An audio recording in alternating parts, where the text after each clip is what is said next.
The alien woman walked toward me with flowers, and I knew what this meant. She walked slowly down the sunlit corridor, the sound of her bare feet silent against the polished marble floor.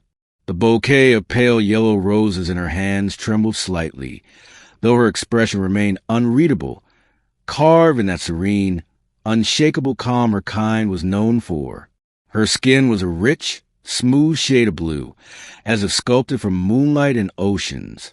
Her hair, braided in thin golden strands, fell gracefully around her shoulders.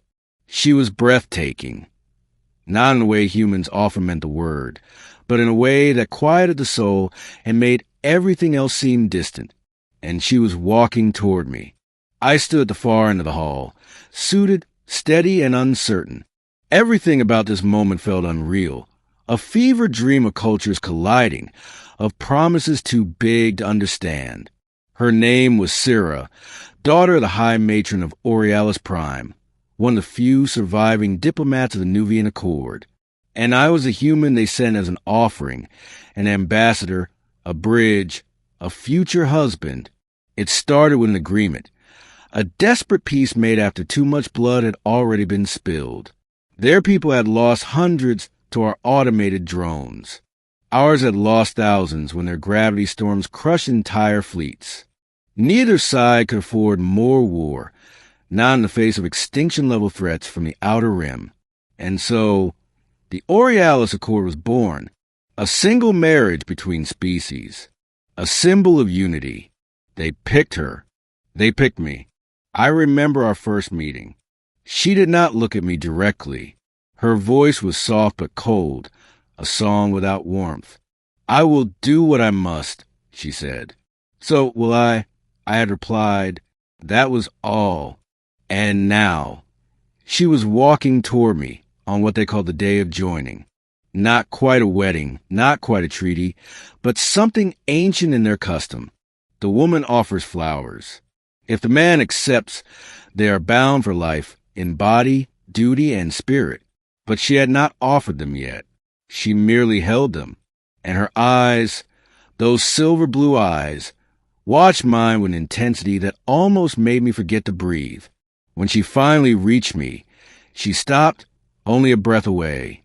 "You look nervous," she said softly. "You look determined." I replied. She didn't smile. Not quite, but something shifted in her gaze.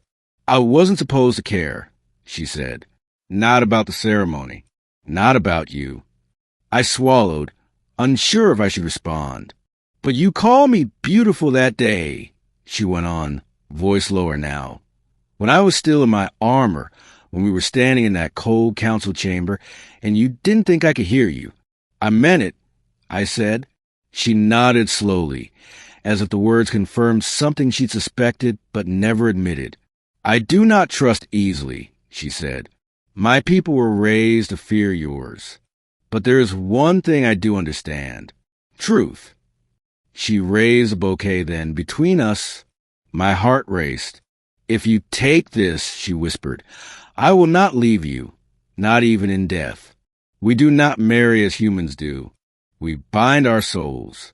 If either one breaks the bond, the other suffers. Do you want to take it?" I asked.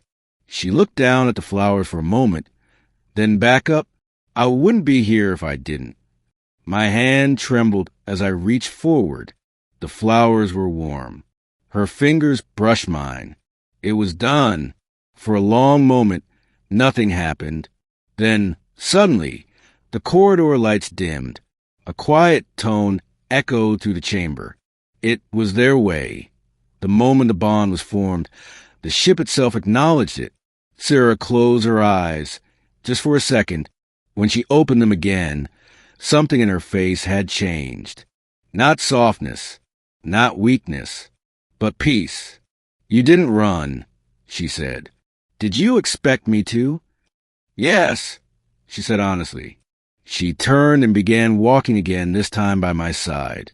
"So what happens now?" I asked. "We live," she replied. "We protect each other. We learn. We begin again." And though her hand did not touch mine, I felt its warmth the entire walk forward. That night, there was no feast, no music, no dancing. There was only quiet understanding between two once enemies who had chosen, against fear and duty, to trust.